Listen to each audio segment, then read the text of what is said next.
नमस्कार, मी अमित गद्रे. महाराष्ट्र विशेषमध्ये सगळ्यांचं स्वागत. या बुलेटिनमध्ये तुमच्या आमच्या उपयोगी बातम्या, विशेष सरकारी योजना आणि महाराष्ट्राच्या इतरही महत्त्वाच्या घडामोडींचा आढावा घेऊया.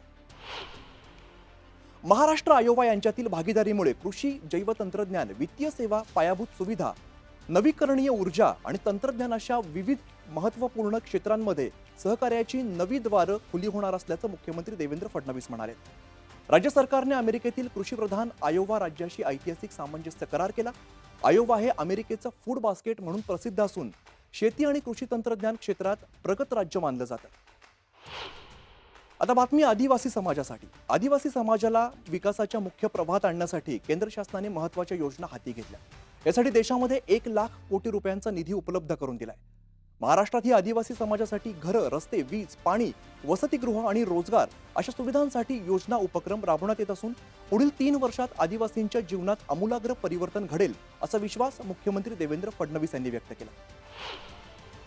जवळपास 289 कोटी रुपयाची प्रकल्प, ज्यामध्ये शाळा आहे, हॉस्टेल आहेत, दवाखाने आहेत, वेगवेगळ्या शासकीय इमारती आहेत आणि यासोबत एक अत्यंत आपला महत्वाकांक्षी प्रकल्प म्हणजे महाराष्ट्रातल्या शेतकऱ्यांना मोफत आणि दिवसा 12 तास वीज द्यायची हा आपल्या सरकारने निर्णय घेतला. आता बातमी संरक्षण क्षेत्रातून. संरक्षण उत्पादन क्षेत्रात राष्ट्रीय आणि आंतरराष्ट्रीय स्तरावरील उद्योजक मोठ्या प्रमाणात गुंतवणूक करतात. यासोबतच 3 मध्यवर्ती डिफेन्स कॉरिडॉर तयार होत आहेत. संरक्षण उत्पादन क्षेत्रातील अत्याधुनिक तंत्रज्ञानावरती आधारित तज्ज्ञ आणि कुशल मनुष्यबळाची गरज लक्षात घेऊन भोसला डिफेन्स युनिव्हर्सिटीचे योगदान महत्त्वपूर्ण ठरणार आहे. विद्यापीठाने भविष्याच्या गरजा ओळखून अभ्यासक्रम तयार करावा अशी सूचना मुख्यमंत्री देवेंद्र फडणवीस यांनी केली. पंतप्रधान नरेंद्र मोदी यांनी संरक्षण क्षेत्रातील उत्पादनासोबतच निर्यातीला प्रोत्साहन दिल्यामुळे नागपूर इकडे संरक्षण उत्पादक उद्योगांची सुरुवात झाली आहे.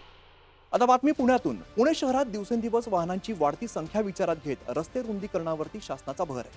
वाढत्या वाहनांमुळे वाहतूक कोंडी मोठ्या प्रमाणात होत असून अत्याधुनिक तंत्रज्ञानाचा वापर करून ती सोडवा असे निर्देश उपमुख्यमंत्री अजित पवार यांनी दिले.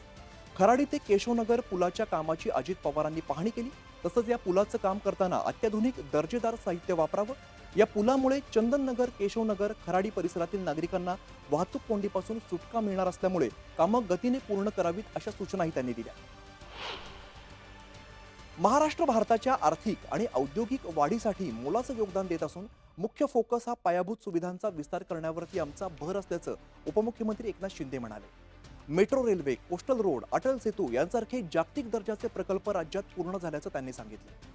ऑस्ट्रेलियाचे माजी परराष्ट्र मंत्री तथा खासदार टिम वॅट्स यांनी उपमुख्यमंत्री एकनाथ शिंदे यांची सदिच्छा भेट घेतली. यावेळेला ऑस्ट्रेलिया आणि महाराष्ट्र यांच्यात शेती, वैद्यकीय तंत्रज्ञान, शिक्षण आदी क्षेत्रात वाणिज्यिक संबंध दृढ करण्याबाबत चर्चा झाली. कोरोनामुळे दोन्ही पालक गमावलेल्या अनाथ बालकांना तसंच विधवा महिलांना शासकीय योजनांचा लाभ मिळण्यासाठी आवश्यक प्रमाणपत्रांची पूर्तता करून देण्याच्या उद्देशाने शासनाने मिशन वात्सल्य योजना यशस्वीपणे राबवली होती.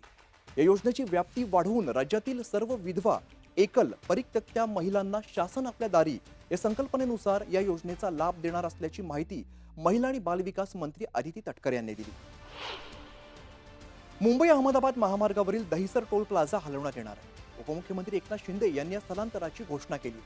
गेल्या काही वर्षात वाढत्या वाहतुकीमुळे दहिसर नाका हा वाहतूक कोंडीचा केंद्रबिंदू बनलेला आहे. मीरा भाईंदर रहिवाशांची वाहतूक कोंडी कमी करण्यासाठी हा निर्णय घेतला गेला. लवकरच हा भाग टोलमुक्त होईल. फक्त जड वाहनांकडूनच शुल्क आकारलं जाईल. स्थलांतरित टोल प्लाझा वर्सोवा पुलाजवळ हलवण्यात येणार आहे. नागरिकांना शासकीय सेवा आणि योजनांचा लाभ सहज आणि सुलभ पद्धतीने मिळवण्यासाठी राज्य शासनाने आणखीन एक पाऊल पुढे टाकलं. तंत्रज्ञानाचा उपयोग करत नागरिकांना जास्तीत जास्त सुलभ पद्धतीने योजनांचा लाभ आणि सेवा देण्याचा राज्य शासनाचा प्रयत्न असल्याचं मुख्यमंत्री देवेंद्र फडणवीस यांनी सांगितलं. समग्र संस्थेसोबत आयोजित गव्हर्नन्स प्रोसेस रिइंजिनिअरिंग बाबत बैठक झाली.